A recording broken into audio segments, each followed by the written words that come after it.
में गांव इसलिए कह रहा हूं कि ये गांव ही है। नगर निगम आने के बाद यहाँ कोई भी सुविधा मौजूद नहीं है। और जैसे आपको ज्ञात है, कल आशीष भारद्वाज ने एक प्रेस कॉन्फ्रेंस करके कहा था कि मैं पानी के लिए, मेदिनीनगर की जनता के लिए लड़ूंगा। तो आज पहला दिन है जो जल यात्रा, जो जल के लिए जागरूकता अभियान इन्होंने शुरू की है, लोगों के पास जा रहे हैं, उनकी समस्या को सुन रहे हैं। तो पहला दिन बहुत अच्छा अनुभव रहा। इनके साथ मैं भी घूम रहा हूँ। आइए, हमारे साथ आशीष भारद्वाज जी हैं, हम उन्हीं से जानना चाहेंगे कि आज का दिन, पहला दिन कितना बढ़िया, कितना सुखद, कितना अच्छा। और अपने परिवार, आप बेटे जैसा अपने परिवार के लिए लड़ रहे हो, तो आपके परिवार का क्या अनुभव आपको मिल रहा है, क्या?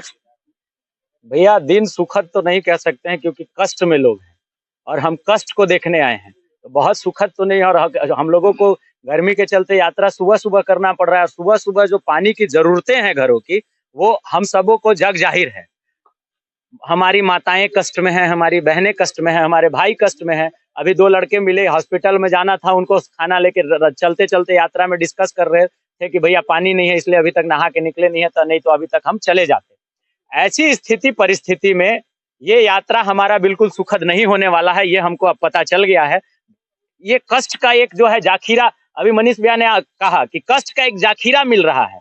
ये पूर्णाडी, बजराहा, ये सब जो जगह है, ये सब वंचित जगह है। आप इसको निगम क्षेत्र कह सकते हैं सिर्फ।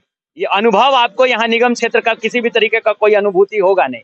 और सब महत्वप्रभ हूं मैं कि शहर से मात्र 2 किलोमीटर के डिस्टेंस पे है, कोयल नदी से 2 फीट की दूरी पे है। हमारे सारे पदाधिकारी का अप्रोच है, सारी सड़कें हैं। साहेब के लिए चमचमाता सड़क है, साहेब आ भी सकते हैं यहाँ, लेकिन पहुंच नहीं रहे हैं, यहाँ के कष्ट से अवगत नहीं हो रहे हैं। किसी को पता नहीं है कि यहाँ का जमींदार कौन है, सिटी मैनेजर कौन है, आपके निगम के अभी महापौर कौन है आपके। मतलब बहुत कष्ट है भैया लोगों में, और इस कष्ट का हमारा एक ही है, खैर वो तो वो समझे कि वो क्या करेंगे। हमारा है कि हम अपने लोगों से परामर्श ले रहे हैं कि पानी के, जल के संकट को किस तरह से दूर किया जा सकता है। जल संचयन पे चर्चा कर रहे हैं। और तीसरा है कि जो हम इनके द्वारा कलेक्टेड परामर्श है, उसको एक आवेदन का शकल देके और उस हस्ताक्षर के साथ हम लोग अपनी पूरी टीम के हस्ताक्षर के साथ माननीय मुख्यमंत्री जी झारखंड सरकार से जाएंगे, उनसे हाथ जोड़ के निवेदन करेंगे कि महोदय, हम बहुत कष्ट में हैं, हम बहुत तकलीफ में, हमको पानी दीजिए।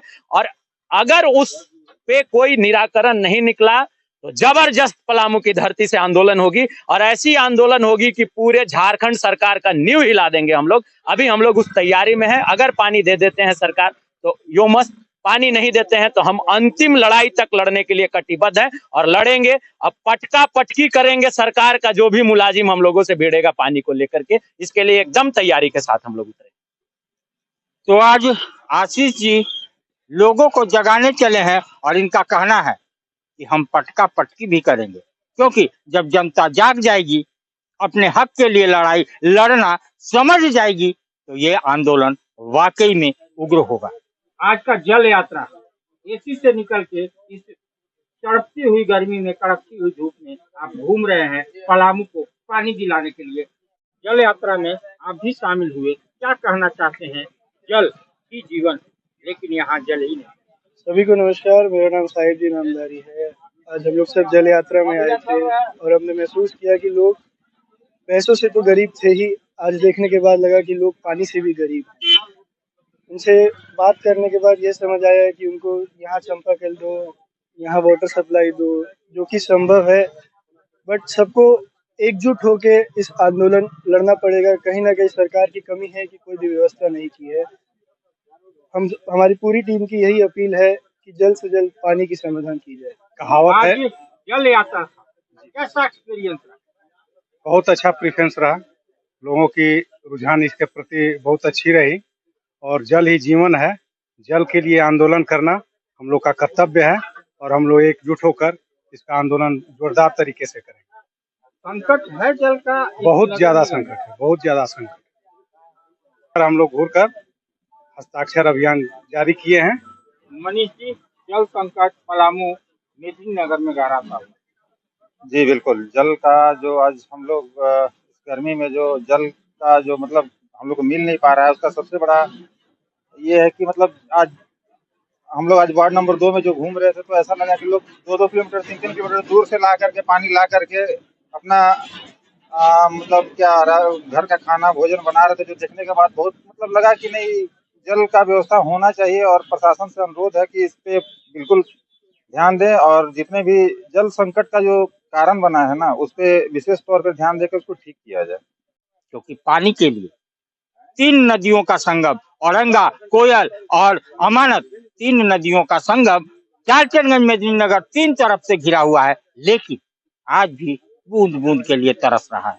यानी पूरी सरकारी उदासीनता यहाँ पे दिखाई जा रही है। मंत्री आते हैं, बड़े बड़े बात कर देते हैं, लेकिन धरातल पे कुछ होता हुआ नजर नहीं आ रहा है। तो पलामू के बेटे ने अपने भाइयों के साथ, अपने परिवारों के साथ एक युद्ध ठानी है।